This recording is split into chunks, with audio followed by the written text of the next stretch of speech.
Yeah, they do. I spread wherever I am.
Pump your chest in. Yeah, there you go.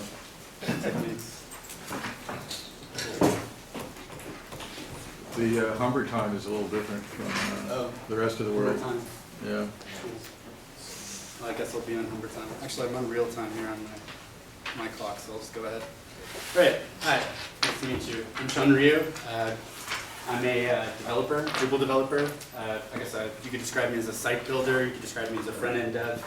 I work with Therefore Interactive. But today I'm not actually going to be talking about stuff that I've done with Therefore Interactive. I'm going to be talking about stuff that I do on my own time. And the reason I'm doing that is because basically a big part of my life right now and in general is to spend a lot of my off time working with Drupal. Because I really love Drupal, and obviously there's a beautiful community around Drupal, and it's vastly interesting to me. So I kind of want to explore that because part of my session is to hopefully encourage people to walk away with this and maybe go off and build something for themselves, something they're interested in, something they've been thinking about, and maybe applying kind of a prototype sort of methodology to building it, to just build something fast because you can. So my presentation's about rapid prototyping with Bootstrap and Drupal. I'm going to cover both Kalatheme and the Bootstrap theme, and show some use cases and examples of how I've used these things. Yeah, basically I'll just go ahead. So why prototype? So prototyping helps us explore concepts and ideas that can't be fully developed without experimentation. This stuff's just pulled from Wikipedia, but I'd say it's a pretty valid definition. So when we have an idea or concept that we don't want to invest too much time into building straight up, but we want to sort of see how it's going to look, how it's going to work, how it's going to feel, we can prototype. Another thing that prototype is useful for in projects where you actually have a client or you have milestones and a deadline, prototyping can help us to outline more realistic project estimates and milestones. So often there's a discovery phase. In that discovery phase, we can do a bunch of research, but we don't always know actually how long it's going to take to build something until we get our hands dirty, especially as Drupal devs, because sometimes we haven't got experience with a specific contrib module that's going to be critical to a project. So another reason we prototype is to begin incorporating user feedback early on. So if you can give your users something to actually reach out and touch, something to try, before you've sort of solidified everything, then it can tell you a little bit more about what you're actually looking for.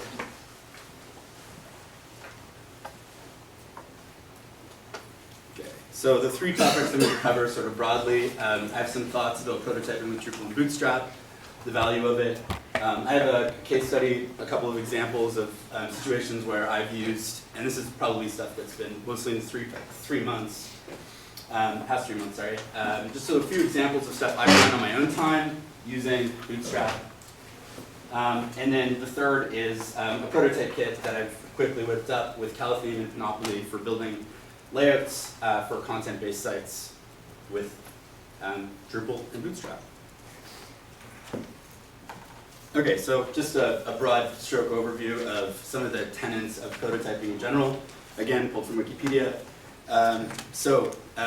Basically our first step is to identify basic requirements. So we determine the basic requirements based on input and output of information. So in a website or a web application, that's basically the kind of information that's going to go into the system, maybe the content, and the output of that, so the UI. And typically we just ignore things that we're not worried about. We're working in a sandbox, probably a local environment, so we don't have to worry about things like security, login, all those fine-grained details that we're really worried about when we start deploying stuff into production. Second step would be to develop our initial prototype. So generally speaking, in software, you look at building just the interface, but because we're using Drupal here, you get a lot more than just the interface. But the idea is you're not as worried about the back-end technology. I mean, there may be a better way to build something, but primarily we're interested in presenting a bunch of interfaces that people are able to interact with to provide feedback.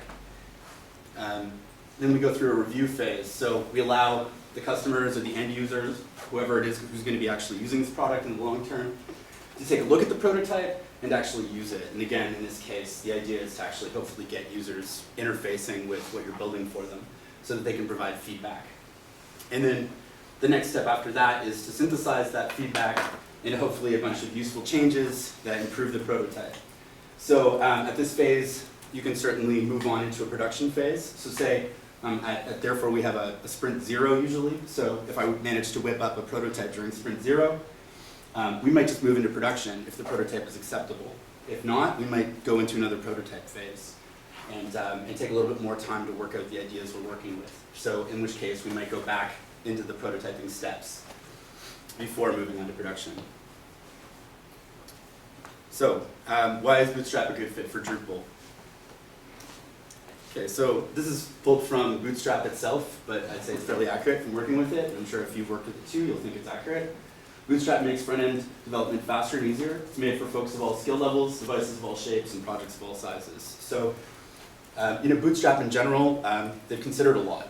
We don't always have the opportunity to do that, so it provides great value because they've thought about a lot of things we wouldn't have, and depending on the scale of the project, you may only use the fact that it's responsive or some basic typography rules, but fundamentally it's just an HTML package that you can apply in any sort of way.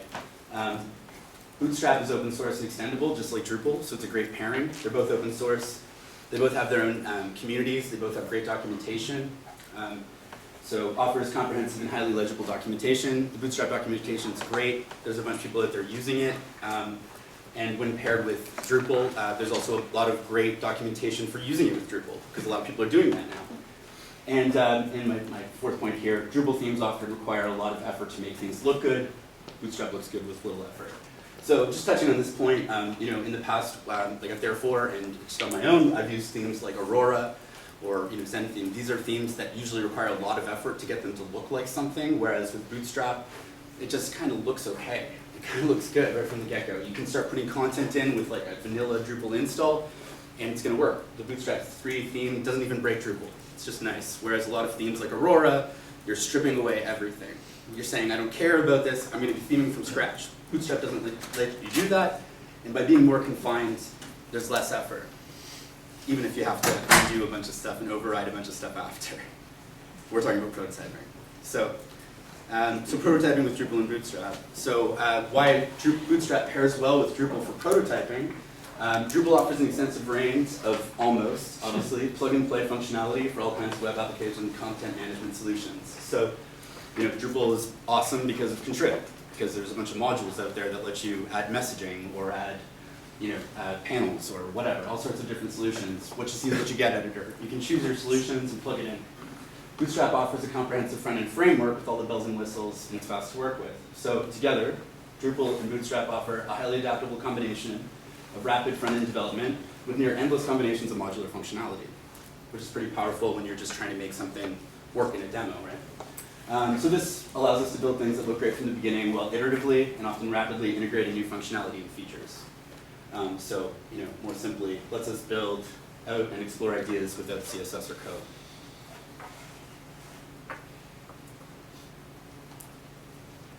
Okay, so my first case example. I have some extracurricular projects, and I have some extracurricular projects with other people. And in one of these projects, we actually started putting all these notes into Evernote, and we reached the paywall with Evernote. I love Evernote, it's great. I hadn't really had a lot of experience using it with other people, but we reached a limit. And the limit is you can only share 3 notebooks with other people, which I thought was kind of silly. So I decided to take the opportunity to try to build something just as a prototyping exercise that would supplement that on working on these projects. So the basic idea was, if I can follow through with sort of the process outlined for prototyping, the basic requirements were to build a collaborative note-taking application. The features consideration were to create notebooks, organize content. I wanted to build the prototype really quick because I wanted to use it immediately. It wasn't something that could wait, I just wanted to use it. And I didn't want to do any custom code or CSS. I just wanted to build it and use it. So what I ended up building was this. So this is sort of like the state this application's in right now. I've been packaging this up so it's actually an installed profile, so eventually I hope to contribute it back to the community once it's a little bit more refined. And the idea is it's basically just a very simple note-taking application. So initially, the idea was to basically just use Drupal the way it works, and use taxonomy to create notebooks, and a simple content type to create notes. So that was the basic application. Now the reason Bootstrap is valuable for creating something like this is out of the box, we end up with a nice, basically mobile responsive application that didn't really take much effort for me to do. So that was the initial step, right, to just create a simple application. With Bootstrap, I've been able to do simple things like simple UX improvements, like this is a node form to get these over here. I'm just using Bootstrap classes and field groups to organize the form a little bit more. It took me maybe 5 minutes. Little UI enhancement goes a long way. And again, it's responsive right out of the box. So, I know it's very simple. Obviously, this is basically just Drupal. But the difference is if you just install Drupal, you get Bartik, right? And it doesn't look good. And in this case, I was actually working with a designer. And that designer would likely not want to just be working with Bartik. And I wanted them to use this tool so I could get feedback and so I could make it better. So to encourage them to use it, putting some attention into how it looked was important. So initially the application was just creating notes. Then you could look at the notes in a simple list view. And I added a sidebar block for notebooks. I created a view with filters so you could organize by different things. And I left commenting intact, so we would comment on the different notes. And then that way would encourage interaction and collaboration on the project. So as the project, using this application progressed, I got feedback, which was good. After having developed the initial prototype, which was Drupal 7 using Bootstrap 3 theme, again, note content type, collaborator user role, single taxonomy, comments, summary list, mobile responsive, we went back and I got some feedback. So the process of review in this case was actually just using it. The idea was to create an application that we could use in place of Evernote because that would be cool. And the feedback was from actual users. It was actually from myself because I was using it and from my collaborator on the project. So the feedback I received was basically we needed an easier method for sharing notes in cases where ideal conditions don't exist. So you're in your mobile browser, you're reading something, you want to share it to the application, you don't want to copy and paste that. So there needed to be a way that we could get notes more easily into the browser, share them or into the application. The ability to share images, just basically a different note type, ability to outline and reference projects. So at this point, we started actually synthesizing some of our notebooks into projects. So there were specific projects we were looking at with silly code names, and we wanted to be able to reference those projects and outline them more specifically. And we wanted to improve the user base for mobile devices. So I'm just going back to the actual prototype. So again, we just, some simple things. I added another content type. This spits out a flex slider, which will appear in a teaser view in the page, in the list view. So that was one UI enhancement. Another one was creating a grid view. This is a mobile responsive grid, thanks to Bootstrap Views. So again, the point is, up to this point, I haven't written a single line of CSS or code. This is just all site building. But it works, right? You can use it on a mobile device. So this is Bootstrap grids. Basically just, you can spit out a view in a Bootstrap grid. You can also do tabs or any number of different things just using views. For fun, I added a quote content type because I thought that would liven things up. There's a Marshall McLuhan quote in there just to spice things up a bit. And we also added this project content type. So there's this application I use called Elevator, and it's really great. It's I forget the name of the agency that developed it, but it basically gives you a bunch of categories and fields for formulating a pitch. So, and not to plug the application too much, but their idea was to have, basically to outline the common things that you would do if you're planning a startup, and to sort of categorize it and organize it into simple fields. So I just completely ripped off their idea here, and I just basically modeled my project content type after their way of mapping out projects. Again, as like a UX improvement, this is Bootstrap tabs. So they're pretty responsive. They work well with jQuery 1.7, as most of the stuff here does, versus core tabs. So these are just field groups, very simple, again, no code. And I just added an additional thing. So, and then if I go back to these content types, I added the ability to reference the projects. And these are some of the nice things about Bootstrap, like I was saying, out-of-the-box functionality that works really well. I mean, these nice tooltips, there may be accessibility concerns, I'm not sure, but we do have these great little tooltips which enhance Drupal in a way that Drupal doesn't already have, which is nice, right? It works, adds some things out of the box by pairing it. Things like Bootstrap tabs and all that, is that like separate modules? Yeah, so Bootstrap Field Groups integrates various different, like Bootstrap pills, Bootstrap tabs, can all be integrated as field groups. So if you're used to using like display suite and field groups in general to organize your content forms, or even your front-end content, it just gives you the ability to just use those, the Bootstrap, the native functionality of Bootstrap in there, which is good too, because one of the benefits of Bootstrap is, and I can get into this real quick, even though I visit it later, is just the ability to actually change the theme that's used in Bootstrap. So right now I'm pulling in, using a CDN, a theme from Bootswatch. So Bootswatch basically offers like, pretty much plug-and-play themes for Bootstrap. So the Bootstrap 3 theme actually allows you to modify the theme that's used alongside with your Bootstrap. So I could basically just change the look and feel of this really easily, and then the benefit of using the Bootstrap tabs is that they'll change alongside with the rest of the UI elements. So if I'm using Bootstrap pills and I want to use that all over the place for UI consistency, then it's better for me to use those than like Drupal native things. So again, like the Bootstrap Field Group module is really good for that, and also there's Bootstrap Views. Both are pretty stable and pretty cool. I say pretty stable, but okay, so let's go back to my pros here. So basically that's what we did, right? I went in and I actually enhanced the prototype.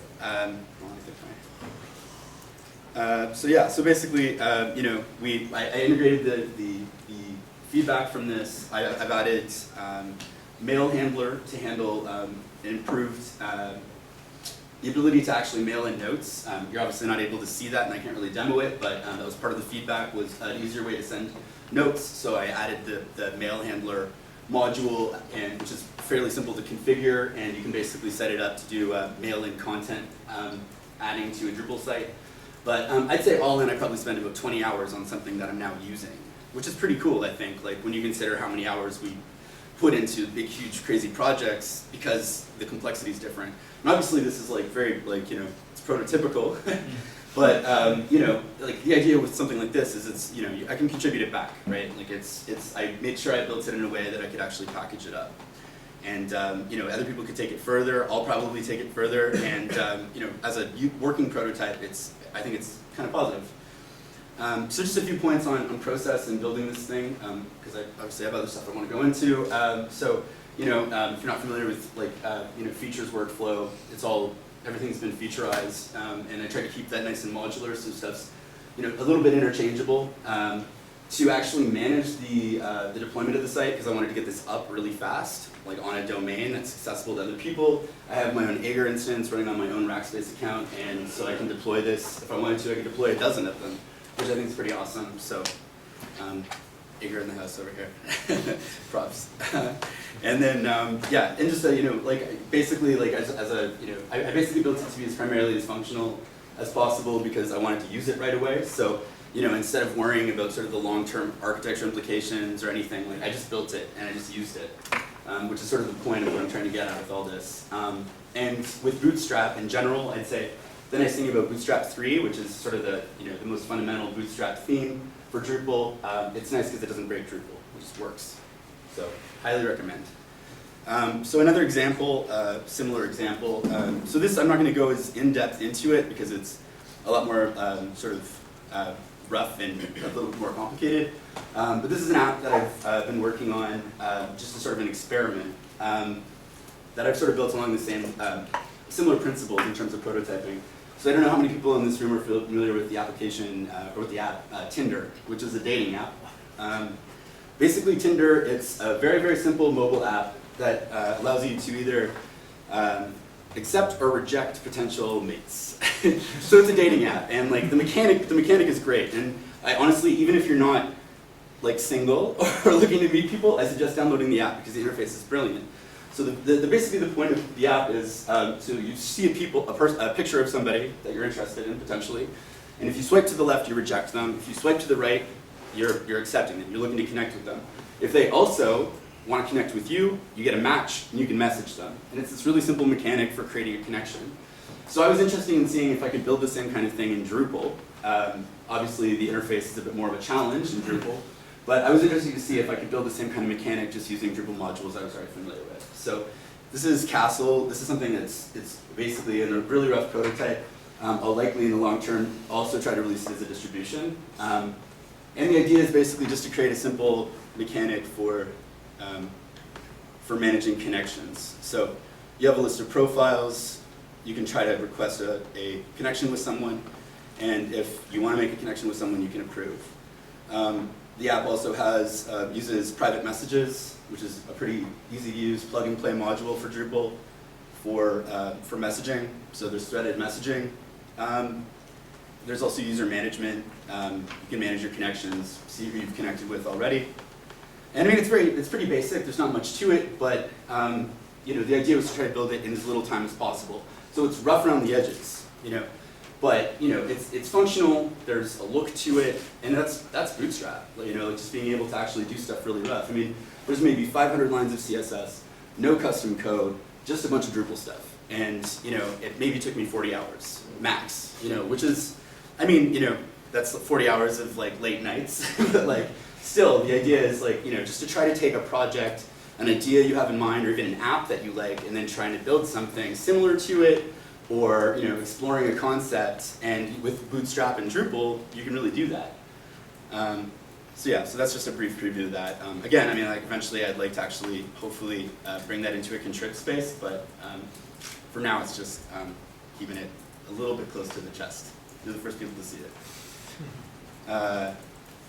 Okay, so the next topic I'll go into is just basically I'm going to cover some other concepts using sort of the other major Bootstrap theme, which is Kalatheme, which is really exciting. I don't know if you've used Kalatheme, but it's pretty cool. It's like Bootstrap 3 as a Drupal theme, in that it's just a Bootstrap theme, but it's got a little bit of a different angle to it. Primarily. Actually, before I get into that, I'm going to just finish my slide here. So basically the point of this whole section will be to look at using Kalatheme and Drupal and Panopoly to build a content-centric prototype platform. So if you want to go home and you want to build your own prototype kit to really easily whip up content-based sites, this is kind of a good angle for it. And my goal here is to present this idea that before you go and architect a project and write a bunch of code, provide yourself with some tools to actually do some design and contemplation and exploration in the browser. So I'll go over some of those tools. So traditionally, the design process for any designers in the room, or even just front-end developers who kind of wish they were designers, which is kind of like me. We've got wireframing, we've got paper prototyping, we've got UI sketches, user flow studies, we've got style tiles, we've got typography studies. We do all these things to try to determine what the site's going to look like in the end. And sometimes we get into architecture with stuff like user flow studies. A developer, when they're approaching the beginning of a project, they go through the process of research. They do feasibility studies. They do entity diagramming. And all this comes together to try to get a sense of how much effort is required before we actually start putting in real effort. Which, in a lot of ways, I think a lot of people feel like that's wasted time. obviously it's important for us to consider these things, but we spend so much time creating these abstractions. And that's sort of like what I'm getting at here is that like it's nice to be able to reduce the levels of abstraction between what you're building and what you're thinking of building. So I mean, there's products that do this. I'll just call a couple out that I think are pretty cool. So this is, I just discovered this the other day. I'll just actually go to their front. So this is Typecast. I won't go too deep into it, but Typecast basically allows for you to do responsive typography design in the browser. So you're able to change all your fonts, change your padding, change your color, and you're able to view it across multiple devices, and it spits out CSS. And it's good CSS. Clean, nice, would use. So designers could use this to basically avoid Photoshop for at least typography design, because that's a nightmare. You get a PSD file. How does point size translate to ems, to your grid system? Well, if it doesn't, then maybe this is a better solution. So this is cool. Another thing similar to this is Macaw. I haven't followed up on this too deeply, just because the last time I saw it, they were still in like a complete beta stage. But basically what these guys are going for is forget Photoshop. This is Photoshop that generates code. So, you know, this is the future of design, and it's moving more towards generating tools that, you know, provide you with code, instead of providing you with a PSD, because PSDs suck, and Photoshop should almost never be used for web design. It's just a fact. So yeah, so on this front, obviously this is a Drupal conference, so cool tools aside, there's also Drupal, and Drupal is a cool tool, and Drupal actually offers some of this stuff. And with Bootstrap, which is a magnificent front-end framework, we're presented with a pretty good pairing for doing this kind of stuff right in the browser. So some of the things that these tools offer. So Drupal, so Panels and Panopoly offers a drag and drop in-place method for the exploration of layout and content structure. So one of the biggest mistakes like I make all the time is I get excited about a new project and I start creating content types. You know, with Panopoly, you have this great fieldable entities system that basically allows you to just drop fields into a layout and into a drag and drop layout. So I'll just give you a quick demo of where I've got that set up here. So this is this is basically just Panopoly with a bunch of the modules I like installed and Kalatheme running. And you know what we end up with here is you know, a pretty awesome situation for planning and architecting a layout. So we can add things like an image. Not a field, not a content type that has image, title, caption, all these things. We can just add an image. And I mean, Panopoly's great. If you haven't used this before, it's amazing. You have, this preview actually works. If I want to upload an image, hopefully there's no offensive images. Just that guy. I don't know who he is. Which way are you going to swipe on it, left or right? There you go. Yeah. Not go to the left of this guy. He looks like a Drupal developer. Just joking. So do I. Okay, so yeah, so basically, like, you know, you've got a really awesome tool here with Panopoly. I mean, it's a bit janky sometimes. Where am I here? It's a bit janky sometimes, but fundamentally, you've got, you know, a live preview for your content using the site's theme. And again, the point is, instead of it being like, I create a content type for image, like I can just drop this into the layout, right? I hit save on this, which I'm not going to because I don't want this guy in my pretty layout. But all of these blocks were just created like that. These are just fieldable entities, right? So I added an image, I added a caption, I added text. So again, like I could create an article content type, and I could create the view with the views block, which will render out the article, or I could just fake it. And faking it lets us see what it looks like in a layout, and in this case, it allows us to explore how things look in different areas of a layout because of Panopoly, which is cool. So, just go back to my slides here so I'm not totally lost.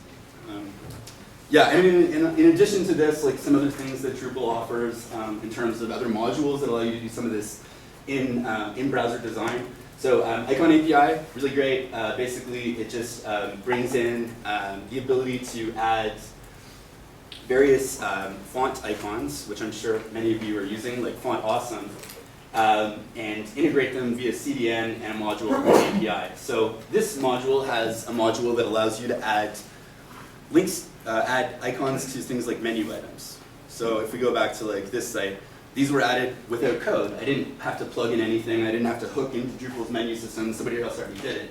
I just went in through the interface and selected the Font Awesome menu, Font Awesome icon I wanted to use. So Icon API is a cool thing. And then there's also stuff like Font Your Face. I'll try to do a demo of that live if I can here. So Font Your Face, if you haven't used it before, it ties into Google Fonts and any number of different font systems. And you can just select the fonts you want to use on your site. So I can change all the headers on my site that you're seeing right now to be the font that's there. So, we have a tool like Typekit, that typecast, which allows you to do that in this really dynamic way. But this is right in Drupal. It's done, right? So if they have a font, it's a Google font, they like it, boom. All the headers are that font now. Done. Moving on. Bootstrap. Okay, so Bootstrap offers in this regard, again, some other things I've already said. I won't bother repeating necessarily. But you have this well-documented UI framework and a lot of out-of-the-box styles, but also a lot of out-of-the-box interactive elements. So I'll go back to my demo. We have we have styles like these panel styles, which automatically can provide more structure to content or callouts. Sweet. We also have collapsible groups. So the way I've done this here, because this is just a prototype, I didn't create a view that spits out a collapsible group. I copied and pasted from Bootstrap. This is just Bootstrap documentation, copied and pasted in here. You swap in clients content, and you've successfully demoed a good functionality and a well thought out UI pattern that you can implement in the site. And then there's a Drupal module that lets you do this, but you didn't have to implement the Drupal module. You didn't have to build the view. You didn't have to do all that stuff, just copied and pasted. And then the same potentially goes for forms. Why build out form functionality based on some well or poorly defined client spec when you could just demo a form? Just show them that there's a form on the site. It could take, forms seem so innocuous, in the beginning, right? And then we have web forms, we have custom forms, we have we have stuff that's just embedded. Most of the time, they're these red herrings, but most of the time the clients just want to see that the form's represented. So fake it. At least to get through that process of wireframing and explaining to them what their site eventually will look like, because that's what they really care about. Some other things to call out in terms of what Bootstrap does really good out of the box. I mean, responsive tables. How often, do you argue with a client about how they're not able to put, tables into their site, into their what you see is what you get editor, because tables aren't responsive? Well, Bootstrap does responsive tables. So that's another thing that you sort of just get with Bootstrap, and a good argument for it. And again, tabs, that sort of thing. Back to the notes. Yeah, and again, we've got sort of this, in my Drupal section here, we also talked about, integration with stuff like Font Awesome and Icon API. Well, Font Awesome is Bootstrap. So, it's nice because right off the bat you can bring in these UI embellishments and nice standardized UI embellishments, just to improve the UX and give people a sense that it is a complete application by using that. And then Kalatheme, so this is the more Drupal centric part of this. So Kalatheme, why Kalatheme is really awesome is in comparison to the sort of the Bootstrap 3 theme, I guess. It's built to actually work really well with Panopoly. So one of the problems with panels in general is that if you want to do really cool front-end stuff, this in-place editor doesn't work. Because the moment you upgrade to jQuery 1.7, it just breaks that. So Kalatheme, don't know how, beautiful magic, managed to work around that. So it actually works really well. I can do drag and drop without having to worry about which version of jQuery I'm on the front end. And I mean, this, whether or not a client sees this in the end, it's pretty appealing. And in certain situations where you're say you're doing a live wireframing demo with your clients, and they're like, well, can the Twitter widget go on the left-hand side? Being able to click this button and move the Twitter widget is always impressive. So they like that. They like the magic. And then they want to use it, which is dangerous. But so some other cool things about Kalatheme. Kalatheme does this really cool thing. I'll try to do a demo of this if I can without breaking everything. So Kalatheme can actually build your sub-theme for you. So if you're a lazy Drupal developer like me, you just set Kalatheme to your default. inactivate it. I have to clear caches here too, so bear with me. You flush all caches. This generally only works on your local, because if you're working on a server, you probably don't have write access to your theme folder, nor should you, but yeah. So basically, now I'm able to go to Appearance, set up Kalatheme. So now I'm able to, so say I'm starting a new project, I know I want to use Kalatheme, so, you know, new project, whatever, you don't care.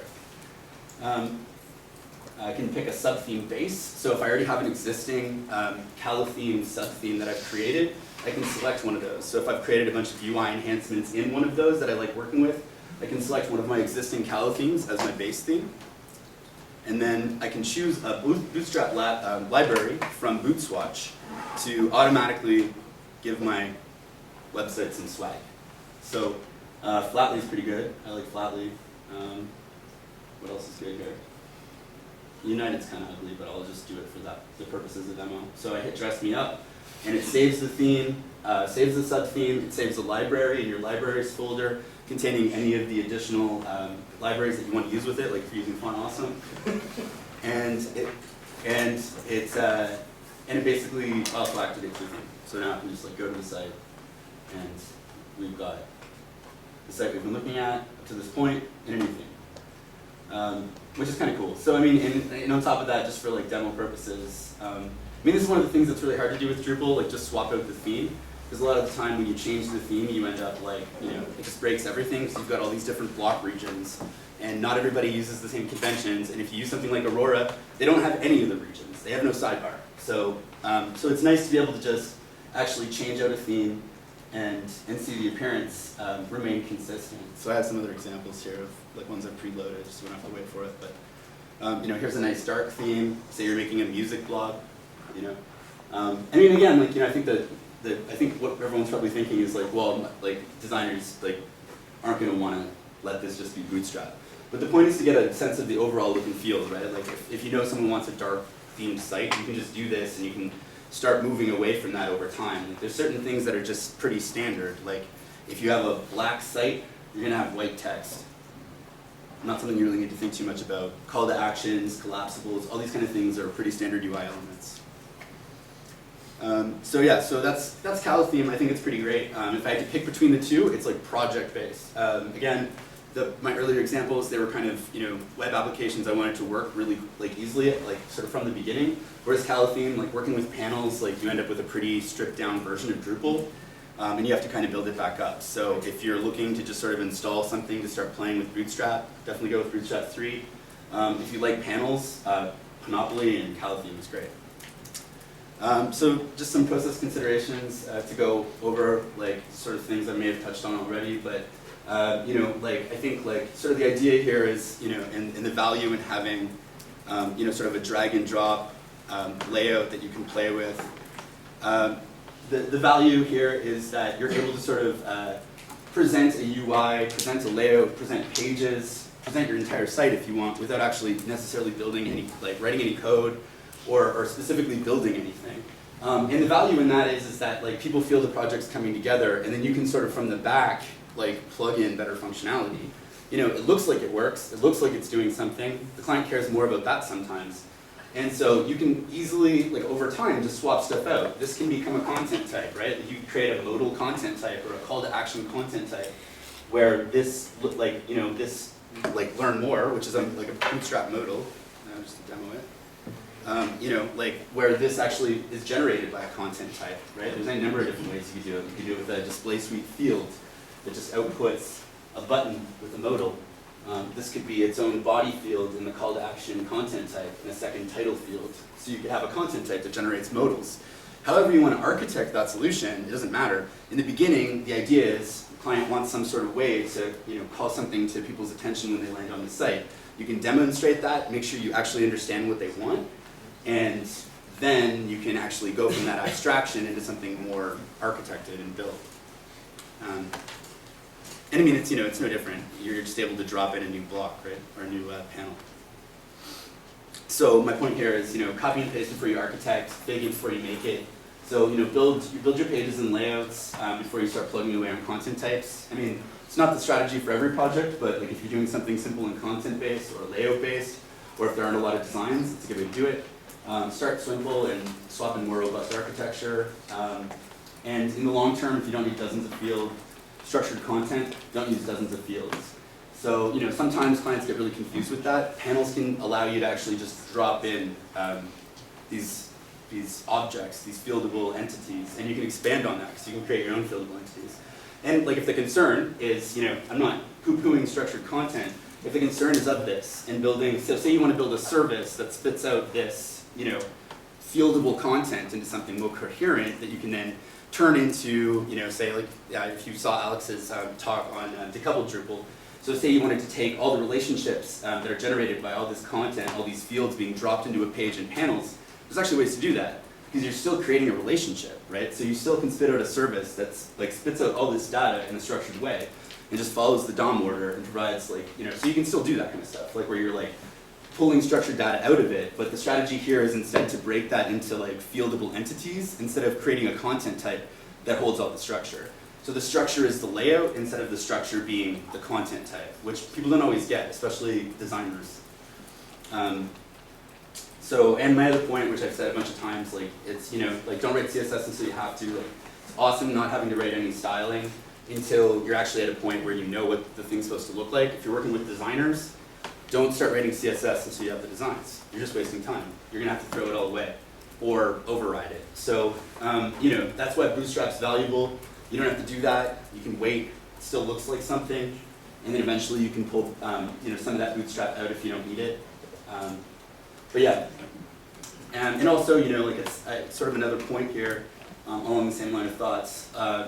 Like, you know, sometimes we're building sites, especially if we're in the freelance space, that don't actually need to be branded. You know, you'll get these projects from friends who are like, I want a blog, and I'm starting this new business, and I want my logo to look like this, and they're really excited about the idea of branding themselves. But at the end of the day, like, you know, most stuff doesn't actually need to be branded. Or if it does need to be branded, it's really basic.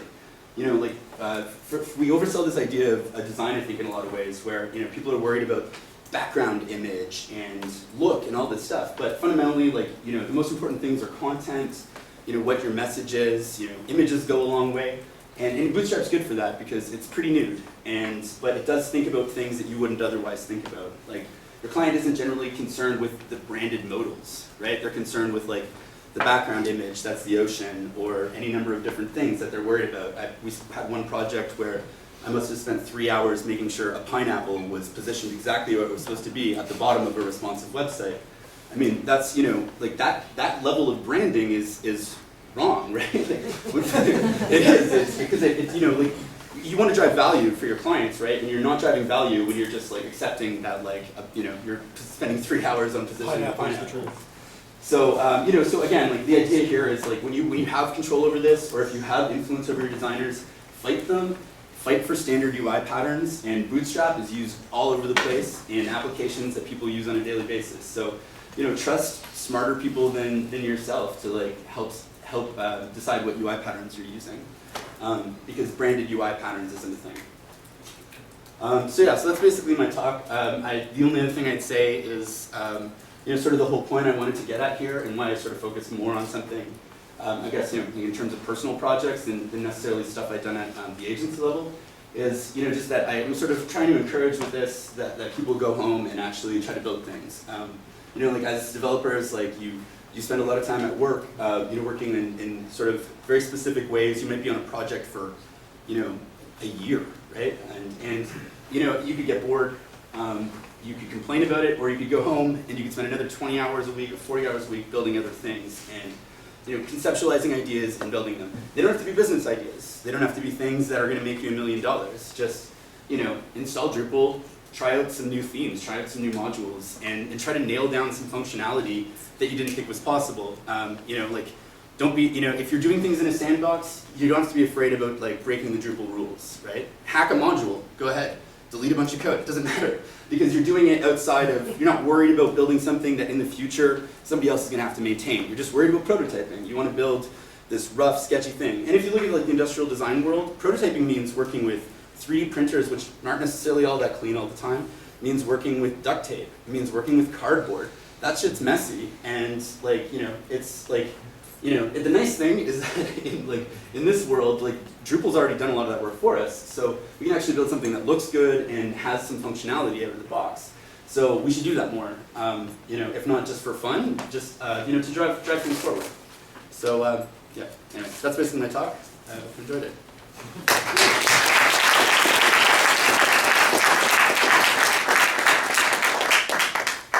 Any questions? Sure. What comes to mind for this is that the kind of beautiful, super interface looking great, your client sees the whole thing's done, you say, okay, and then now we need to go to that next part where you actually architect it. Yeah. And it's like, it's going to take you 4 weeks, well, it's already running, what the hell?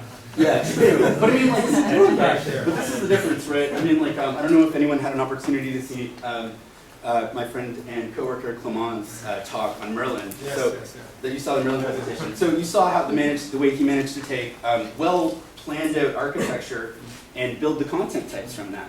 So imagine that paired with this, right? What fields do I need for my call to action?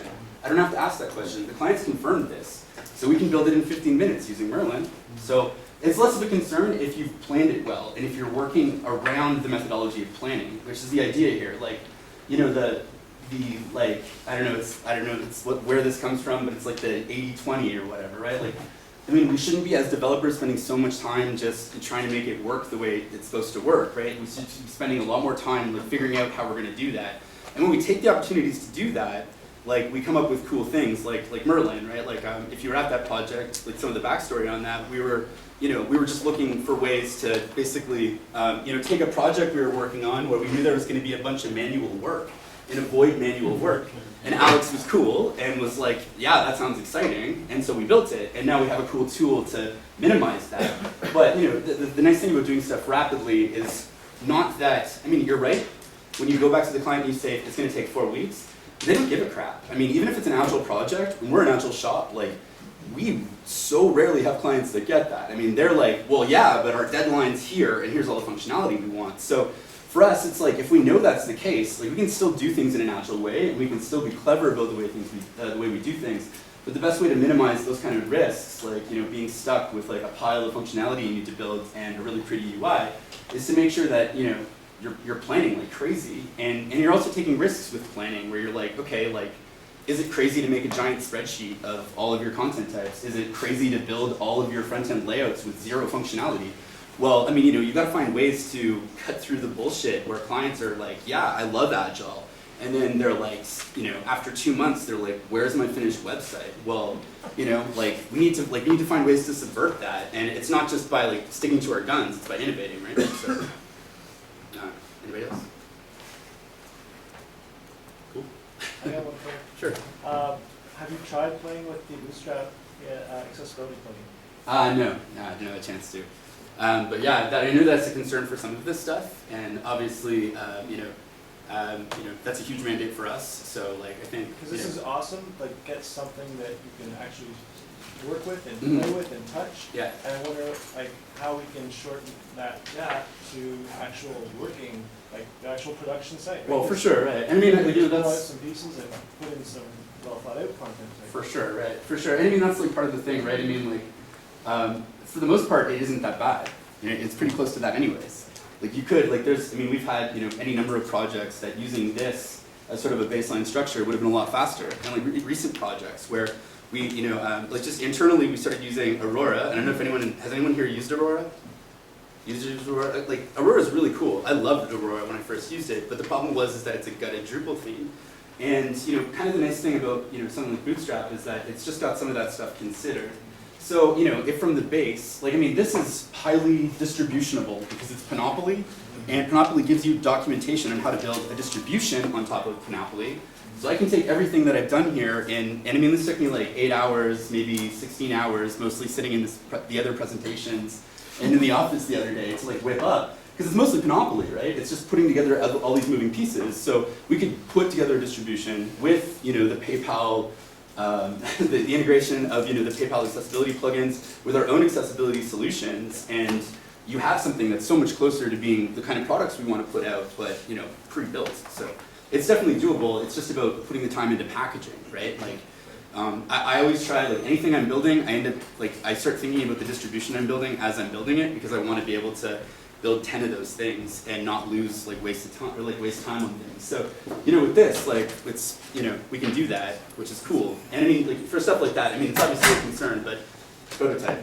Accessibility should be there in the prototype phase because, like, I just as another point, like from your presentation, like it's good to have your users test it out, and getting user feedback from people with accessibility concerns early on could be awesome.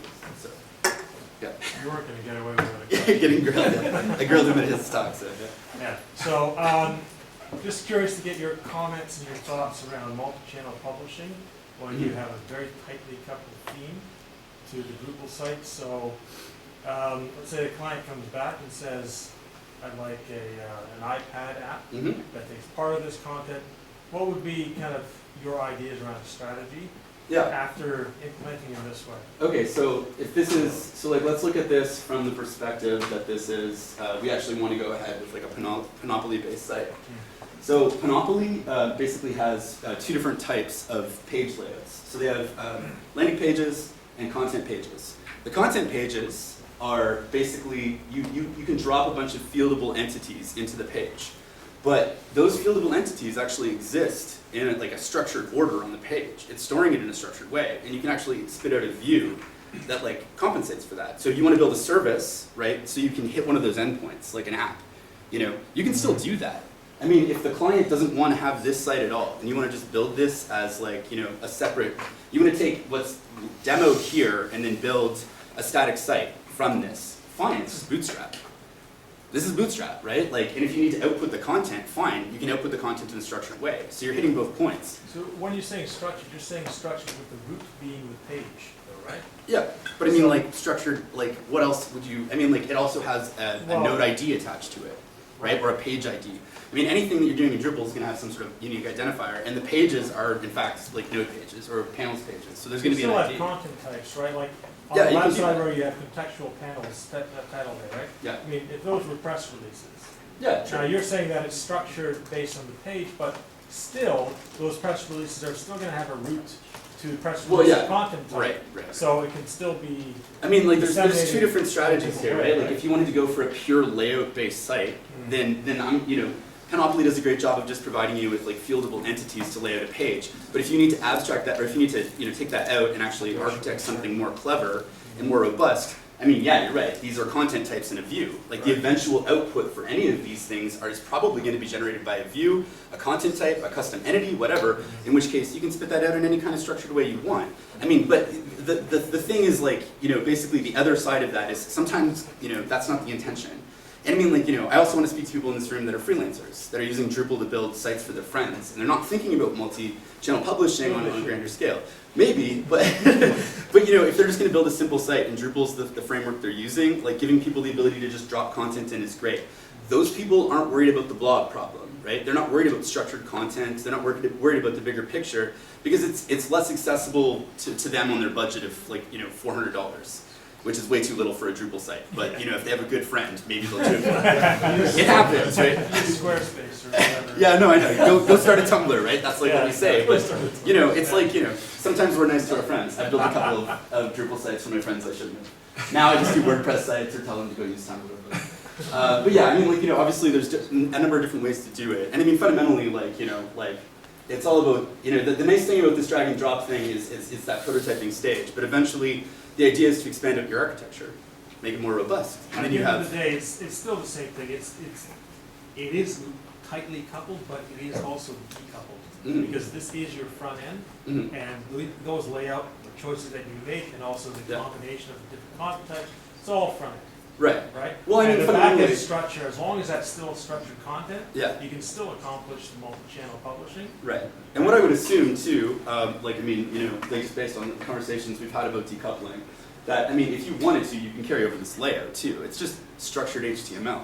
Like panels layouts are just structured HTML. So if you wanted to pull, you know, if you had a standardized layout style with a bunch of classes that were like, you know, obvious and part of the architecture, like you could pull out this layout as well and probably still preserve the drag and drop nature of it while still doing static site. If it was a So, you know, if it was a priority, right? I mean, like, obviously not every client's ever going to need to use this, but this is just for us to be able to present stuff to them. Prototype tool. It's a prototype tool, exactly. Like, we're not as concerned with this being part of the final product, like, you know, like this is for me. Like, this is so I don't have to write code. Like, you know what I mean? Like, so, yeah, save time, exactly. A quick question. Sure. Is there anything you're hoping for in the next release of Kalatheme? Why, are you involved? No, not really, but go ahead. Okay. I'm curious. Well, I mean, like, you know, I guess I like the direction it's going in terms of sort of its separation from the core Bootstrap theme, just in that it's you know, it's a theme that's a bit more broken in its nature. It's not anticipating that, like, you're not going to do other things to make it work. Whereas, like, the core Bootstrap theme is a bit more like, it just sort of works with Drupal a lot more, like, natively.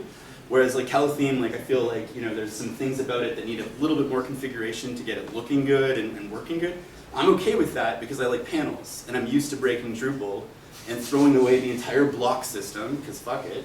And like, I don't use it, you know what I mean? Like, use it for two different things and that's it. But anyways, yeah, I mean, like, I think, like, you know, going down that road would be awesome. I'd love to see it, like, I'd love to see stuff like, you know, Bootstrap and Kalatheme make it into more distributions. So I'd love to see, like, you know, better relationship between Kalatheme and Panopoly would be really great, because I know it's already there. And one of the things I think would actually be good with that is actually just on the interface, because this is my one gripe. This looks like shit. I'm sorry if somebody's, like, involved in building it, but this is something, and I would help to fix this. Well, let's fix it. You know, like, I would love to help to fix it, but the problem is that this interface, the, like, panels, like, Panopoly interface is balls. And, like, it's just not good. It's, like, it's ugly, and, like, when you're using Bootstrap, and you're like, look at how good everything looks, and then you throw Panopoly into the mix, like, I don't want to show clients this, and, like, I'd have to fix it all, and, like, I mean, you know, obviously I should just do that. So maybe that's on me, but you're asking for feedback. I'm just saying, like, you know, if Kalatheme pairs really well with Panopoly, it would just be good to see a little bit of focus on, you know, some of these, you know, an improvement of that. No, it wouldn't. It's just a bunch of CSS. But I think that'd be really cool, even if it's a separate module or a separate, you know, something else that comes into it. Just because it's a great pairing. Like, I mean, you know, basically Kalatheme and Panopoly is, you know, like, this is, like, I think this is pretty sexy, like, like, I think this is the kind of thing that when you show it to WordPress developers, they'd be like, oh, what the hell? Why? Because I don't know if you've ever seen some of the WordPress drag and drop functionality, but I mean, there's some really cool stuff out there that's gone out on a limb, but for the most part, it isn't as simple and good as this. So I like it. And I mean, again, like, this isn't me, I'm not taking credit, it's Panopoly, Kalatheme. Oh, and you know, I like this admin theme, I forget what it's called. Minimal theme. Add minimal. I like it. That's one of the things. Oh yeah, and the Panopoly menu sucks too. I'm going to be complaining about these. Apparently I just need to contribute more, right? Anybody else? No? Cool. Thank you.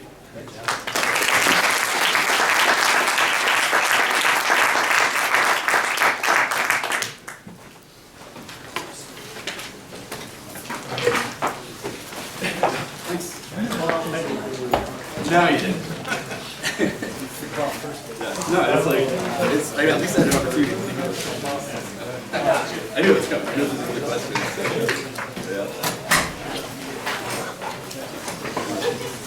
Yeah, sure.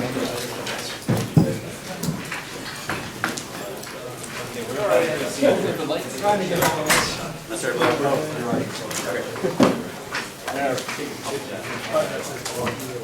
You know, I'm from Buffalo, so I'm very familiar with calls.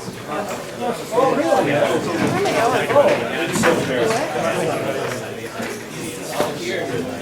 you guys are really but the native no, it's like, I mean, I was just working with I'm supporting that. like, I mean, Bootstrap, like, you can use that, it's like, I didn't ready to go. So, like, I didn't actually, like, but I mean, like, if you're gonna, like, as far as, like, I was there, we worked with that, but, I mean, you know, like, if you get, you have to sort of look at that stuff and say, Yeah, it's like a wireframe. yeah, exactly. And then if you want to get deeper into styling, you can use whatever, you know, you want to use that, you can use less, whatever. I go very well with Bootstrap, so going down that road. And then, assets from the Sure. Things like that, yeah. I sure do. And what I want to do eventually is monetize that, but in a way that's, safe. I think, initially when we did this, I didn't mention it, actually I was going to mention it, but things like. No, a little bit about websites and having a live feed, experience, right? Yeah. And then there's a bit of have Multilingual. massive, Yeah. if you have a massive, like, It's, things have still have to be digitized, so I've been collecting. I'm well, on it's the way way for an for usually comes the other factors. There's like any other And so we have, I can like whip up an idea of what like it's not gonna fat meetups. it's not gonna be and just have really solid. Which is search. But I mean like Yeah. you're just trying to get the Western structure where you start it out. And I mean And then we have brick and mortar meetings, like pages in Rochester and Buffalo. with enough effort, like you can start pulling components out into other frameworks if you need to. right. I'm gonna run to the Bob's. Okay. Nice talking to you. Your name?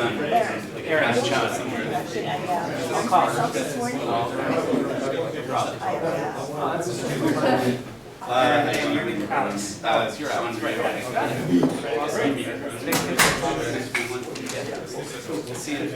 Speaking of coffee, let's